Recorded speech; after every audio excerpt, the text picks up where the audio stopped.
Assalamualaikum warahmatullahi wabarakatuh. Salam sejahtera bagi kita semua. Selamat pagi anak-anakku yang hebat.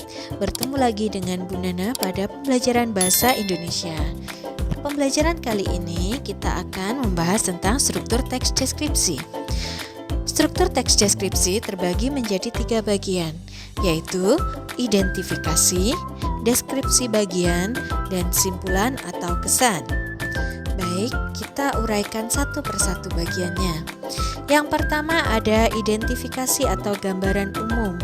Bagian ini berisikan nama objek yang dideskripsikan, lokasi, sejarah lahirnya, makna nama, maupun pernyataan umum tentang objek. Bagian ini adalah bagian pertama pada teks deskripsi. Biasanya juga berisikan pengertian dari objek yang akan kita deskripsikan. Bagian berikutnya adalah deskripsi bagian. Bagian ini merupakan bagian paling banyak di dalam teks deskripsi karena bagian ini akan memuat rincian tentang objek yang kita deskripsikan, sehingga diharapkan pembaca nanti seolah-olah dapat melihat, dapat mendengar, dan dapat mengamati apa saja objek yang kita deskripsikan meskipun tidak melihat secara langsung. Bagian deskripsi bagian ini berisikan perincian dari objek secara detail. Jadi bisa berupa apa saja yang kita lihat, apa saja yang kita dengar, maupun apa saja yang kita rasakan saat mengamati objek tersebut. Bagian berikutnya adalah bagian simpulan atau kesan. Bagian ini merupakan bagian penutup pada teks deskripsi. Bagian ini berisi pendapat kita secara umum mengenai objek yang telah kita deskripsikan.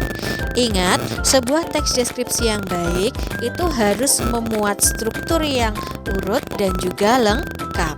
Nah, berikut ini akan Bu Nana contohkan analisis teks deskripsi mengenai teks deskripsi yang berjudul Rumah Adat Tongkonan.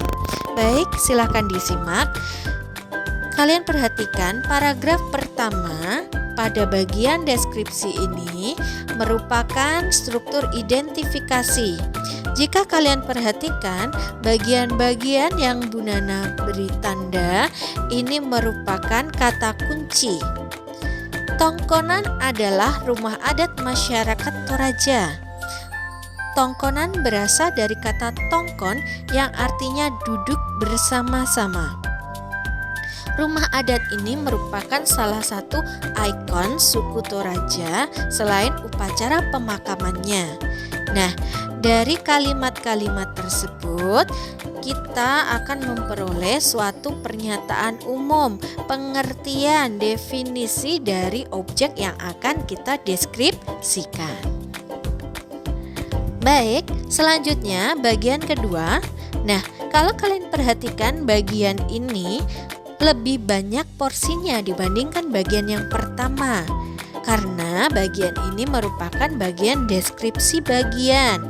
Di dalam bagian-bagian ini berisikan detail, rincian, gambaran mengenai objek yang kita jelaskan. Di sini tadi disebutkan bahwa objek yang kita deskripsikan adalah rumah adat Tongkonan.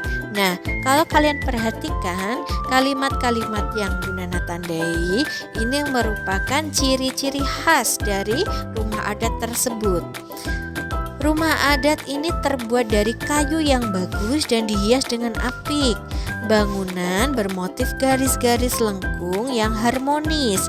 Jenis kayu yang digunakan kabarnya memiliki kualitas juara dan hanya ditemukan di wilayah Sulawesi Selatan.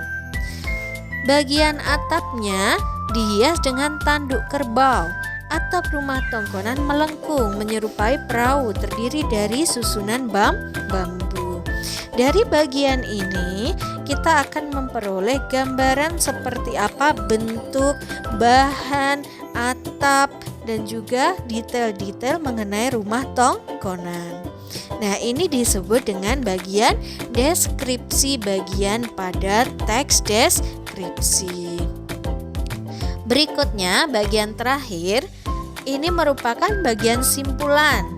berisikan kesan kita mengenai apa yang kita deskripsikan. Di sini kalimatnya tertulis, sungguh kaya warisan budaya Indonesia. Kita bangga memiliki warisan budaya dengan nilai artistik yang tinggi dan unik. Rumah adat Tongkonan warisan budaya yang perlu kita jaga. Ini merupakan bagian penutup dari teks deskripsi. Anak-anak, demikianlah gambaran dari struktur teks deskripsi. Jika kalian membuat sebuah teks deskripsi, yang perlu diingat adalah harus ada 3 struktur ini di dalamnya dan juga urut serta lengkap. Jika demikian, maka teks deskripsimu disebut dengan teks deskripsi yang baik dan benar. Demikian pembelajaran kita hari ini. Terima kasih atas perhatiannya. Wassalamualaikum warahmatullahi wabarakatuh.